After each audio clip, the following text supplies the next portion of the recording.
Aujourd'hui, on se retrouve dans mon espace de culture pour un update de mes plantes, mais aussi pour vous montrer les changements et les améliorations. Il y a plein de choses à se voir en ce moment, c'est vraiment très sympa comme saison. Je vous montre tout ça, c'est parti! Le plus gros changement, c'est l'installation de l'orchidarium dans mon bureau. Alors pourquoi j'ai installé l'orchidarium ici? Premièrement parce que c'est plus facile pour moi de gérer les plantes qui y a à l'intérieur en même temps que le reste de ma collection. Alors toutes mes plantes, elles sont pas dans le bureau. Il y en a encore qui sont installées sur le palier de l'escalier, mais qui sont très bien situées avec une bonne lumière et qui ont l'air de bien se plaire, particulièrement mes Phalaenopsis hybrides. Mais en ayant ici toutes mes plantes dans mon bureau, j'optimise les soins que je prodigue à toutes mes plantes. L'orchidarium était souvent un petit peu délaissé dans mon salon en bas parce que j'y passe un petit peu moins de temps. Donc je ne vous ai pas fait d'update de l'orchidarium ce mois-ci. Pourquoi? Eh bien parce que les plantes sont plutôt en mode racines et feuilles. Il n'y a pas grand-chose d'intéressant qui s'y passe. Donc, la preuve en image, les plantes dans l'orchidarium sont toujours OK. On voit qu'il y a pas mal de nouvelles racines. On a quand même un Oncidium Twinkle qui est en train de développer des hampes. Mais sinon, pas grand-chose de plus par ici, à part des nouvelles feuilles et de nouvelles racines. Par contre, la bonne nouvelle, mes Rhenanthopsis qui sont ici et ici, qui avaient été très endommagés par des insectes, je pense, eh bien, sont en train de se sortir de leur misère. On voit que des nouvelles feuilles se développent sur chacune de ces plantes. Donc on va voir comment ça évolue dans les mois suivants, mais je suis plutôt contente du résultat pour l'instant. Alors, par ici, qu'est-ce qui se passe? Eh bien, il se passe multitude de choses, avec multitude de fleurs comme la saison le veut. J'ai forcément des Phalaenopsis qui commencent à développer leur hampe, et puis certaines même qui sont très avancées. Ici, on est vraiment à deux doigts d'avoir le premier bouton qui s'ouvre. Donc vraiment hâte de voir ce Veichana de nouveau en fleurs, avec cette multitude de petites fleurs. Mais on a surtout, et ça c'est vraiment la grande star du mois pour moi, c'est mon Chloécétum qui a finalement ouvert ses fleurs qui sont énormissimes.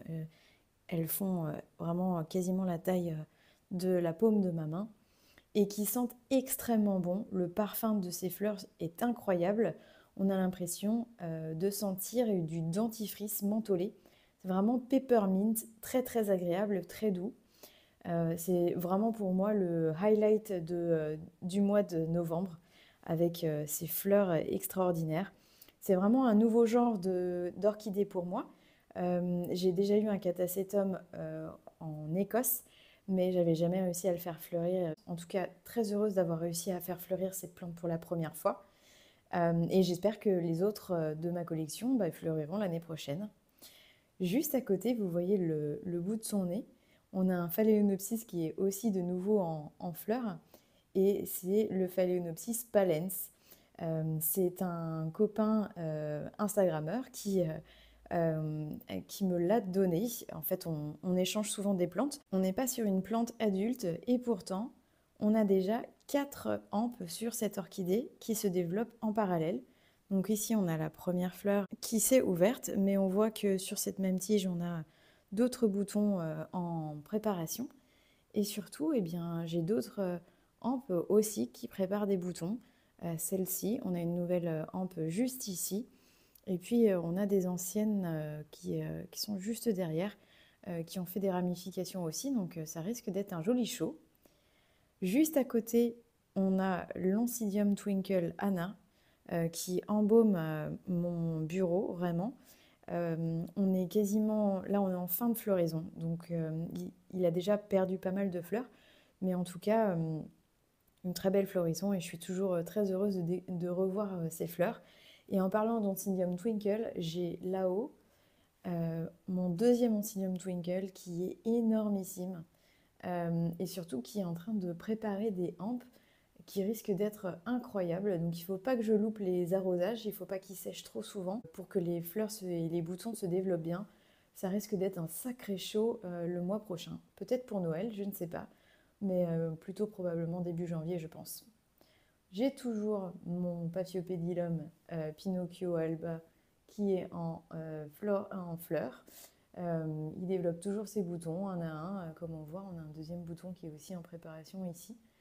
Il est toujours au taquet, tout s'est bien passé. Qu'est-ce que je peux vous montrer d'autre? Eh ben, je peux vous montrer les Dendrobium phalaenopsis, qui sont pour ma part tous en bouton, sauf celui-ci qui a déjà ouvert ses fleurs, mais sur le palier, j'en ai un autre aussi qui devrait bientôt ouvrir ses fleurs.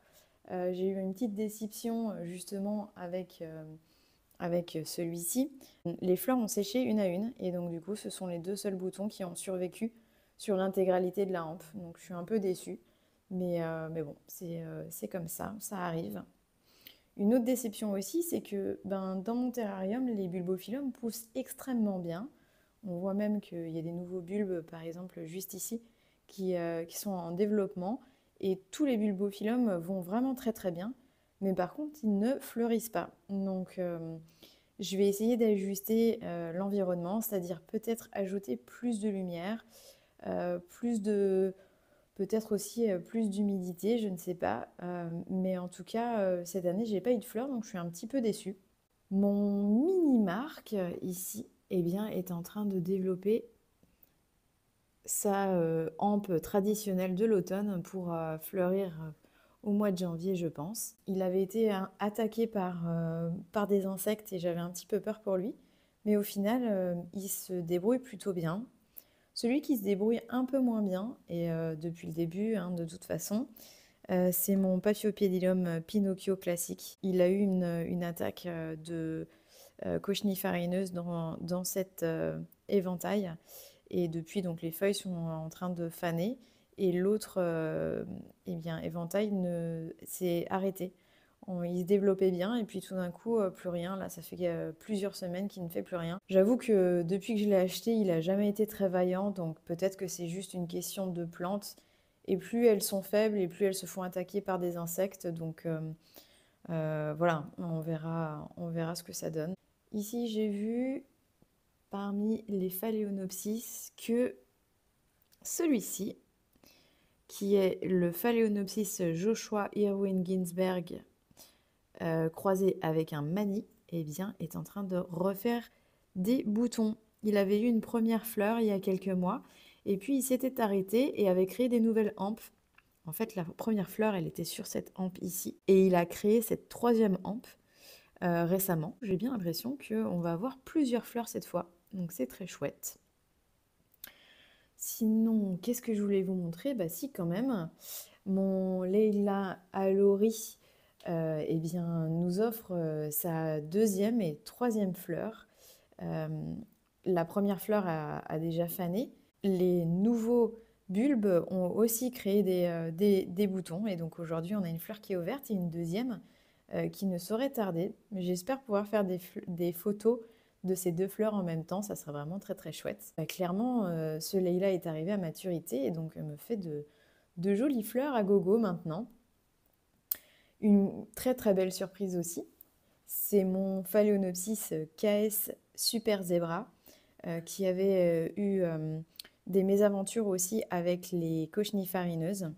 Et il a créé des nouvelles feuilles qui sont magnifiques, donc qui sont un peu plus petites que les anciennes parce que bien évidemment il a été setback, donc il a besoin d'un peu de temps pour reprendre sa croissance classique. Mais par contre, incroyable. J'avais vu une hampe se développer, je n'avais pas vu la deuxième qui est cachée juste en dessous des autres feuilles ici. Donc ça va être encore un beau spectacle quand les deux hampes seront ouvertes. Mon Oeara Lava Burst, eh bien il y a une des hampes qui a séché déjà. Donc maintenant, on est sur la deuxième floraison. C'est vraiment une plante extraordinaire. Je trouve vraiment ces fleurs très très belles. Et j'ai vraiment hâte d'avoir une plante à maturité avec de nombreux bulbes pour avoir différentes hampes fleurir chaque année. C'est vraiment super. Et puis derrière, c'est pareil, j'ai ce Phalaenopsis que j'ai pas vu fleurir l'année dernière, qui était un Phalaenopsis qui fait des fleurs jaunes pétantes. Il n'avait pas du tout fait de hampe. Et puis cette année, qu'est-ce que je vois? Deux hampes qui se développent. Donc ça va être aussi un très beau spectacle cet hiver. Et voilà. Et puis quoi d'autre? En bas, tout va bien. J'avais installé, je vous avais dit, des lampes horticoles de la marque américaine Barina. Et les plantes ont l'air de se faire à cette lumière-là. Si on se tourne vers là, vous allez voir que, eh bien, on a un petit souci. Eh bien oui, ici, j'ai une plante qui a l'air terrible et c'est le Phalaenopsis Analarati socardi croisé avec l'Obi orange. Je me suis rendu compte que le collet de ce Phalaenopsis eh bien, était en train de pourrir. J'ai mis de la cannelle dessus pour essayer de tenter d'arrêter l'infection. Mais je pense que honnêtement, la plante va disparaître vu son état. Mais bon, on ne sait jamais, je la laisse de côté et puis si elle décide de faire un keki ou quoi que ce soit, eh ben, qu'elle se sente la force, je serais ravie. Mais bon, il n'y a pas grand-chose à faire pour elle pour l'instant. Mon Paphiopedilum est toujours en fleurs. Franchement, je suis ravie. Les Paphiopedilum ont des fleurs qui durent très longtemps, c'est vraiment très très sympa. Et elles ne bougent pas du tout, les couleurs sont toujours les mêmes. C'est vraiment une très belle fleur avec ce rose irisé sur le bout des pétales. Je trouve ça vraiment super chouette. Et la bonne nouvelle aussi, c'est que ce Prostechia hybride que j'ai acheté l'année dernière à 1001 orchidées, eh bien, va me refaire des fleurs. Et ça, c'est vraiment très très chouette. Il a fait 3 nouveaux bulbes, si je ne me trompe pas. Oui, c'est ça, 3 nouveaux bulbes. Et les 2 plus gros bulbes sont en train de développer des fleurs. Ici, on voit que on a au cœur du bulbe du coup des fleurs qui se développent puisque la pellicule de protection est en train de gonfler. Donc elle va bientôt s'ouvrir pour laisser place aux fleurs. Et puis on a un dernier nouveau bulbe qu'on voit qui est juste ici, qui lui est encore en développement. Donc je pense que les fleurs arriveront un peu plus tard. En tout cas, une très bonne surprise. Et puis au niveau culture, c'est quand même une plante qui est très facile. Je l'ai installée dans un substrat, le même substrat que j'utilise pour les Paphiopedilum. C'est celui de Cibotanica, que je vous montrerai dans une autre vidéo d'ailleurs. C'est un substrat qui garde quand même relativement bien humide les racines des orchidées, donc il faut bien choisir ses candidats à ce substrat. Mais en tout cas pour cette plante, et puis pour les Paphiopedilum, pour les Catasetum, pour les Cymbidium, ce substrat est vraiment extra. Donc je vous recommande si vous voulez tester et si vous avez besoin de changer. Qu'est-ce que j'ai de plus à vous montrer? Eh bien si, on a quand même par là du coup les oncidiums qui sont en train de se remettre à fleurir. Et j'ai jamais eu des hampes aussi grosses sur un oncidium. J'ai aussi mes Bellara qui ont refait des hampes. Elles n'avaient pas fait de hampes depuis que j'avais acheté les plantes. J'avais 2 divisions dans un pot, donc du coup j'en ai fait 2 pots.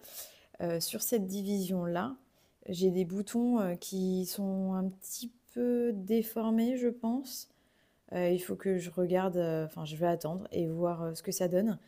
Par contre, sur cette plante-là, eh bien, les boutons ont l'air parfaitement OK. Donc on verra ce que ça donne quand les fleurs s'ouvriront. Je vais certainement vendre une des divisions parce que ça ne sert à rien d'avoir 2 plantes. Mais en tout cas, j'ai hâte de revoir ces fleurs qui étaient absolument fabuleuses, avec des couleurs roses et marron. C'était assez incroyable. Donc voilà, c'est une chouette nouvelle aussi. Je vous montre aussi l'envers du décor ici avec ma table de rempotage. Et on a mon brassia qui a commencé à ouvrir ses premières fleurs. Alors la mauvaise nouvelle, c'est que les fleurs sont à l'envers. Enfin, elles sont de travers, quoi. Mais en tout cas, elles sont gigantesques. Comparées à ma main, par exemple, elles sont vraiment très très grandes. Et puis, je voulais vous montrer en avant-première aussi. Vous avez peut-être vu, mais j'ai rempoté 2 de mes orchidées bijoux dans un plus grand terrarium parce qu'elles touchaient le haut en fait du terrarium. Donc je voulais leur donner plus d'espace pour se développer plus correctement. Donc je me suis dit que j'allais me recommander une autre espèce d'orchidées bijoux que je n'avais jamais vue avant. Vous voyez le dessin sur les feuilles de cette plante qui est assez extraordinaire. Elle est arrivée du coup avec une hampe. Elle devrait fleurir bientôt aussi. Mais c'est vraiment pour ces feuilles du coup que j'ai acheté la plante. C'est apparemment de la famille des Macodes. J'avais jamais vu cette plante. C'est un producteur allemand qui ne fait que des orchidées bijoux et qui a des choses assez extraordinaires et à des prix assez raisonnables. Donc je vous conseille d'aller voir et les emballages qu'elle fait pour vous envoyer les plantes sont vraiment nickel avec des sachets qui gardent au chaud les plantes, du polystyrène autour de la boîte, etc. Enfin, vraiment une qualité au top. Et puis vous voyez, les plantes sont aussi très belles. Donc voilà pour novembre, plein de choses qui se passent dans cet espace de culture avec plein de fleurs à venir. Décembre devrait être aussi un mois vraiment très sympa avec plein de choses à voir. N'hésitez pas à me laisser vos questions en commentaire si vous avez des choses que vous aimeriez savoir, s'il y a des sujets que vous aimeriez que je traite. Et je vous dis à très bientôt. Salut!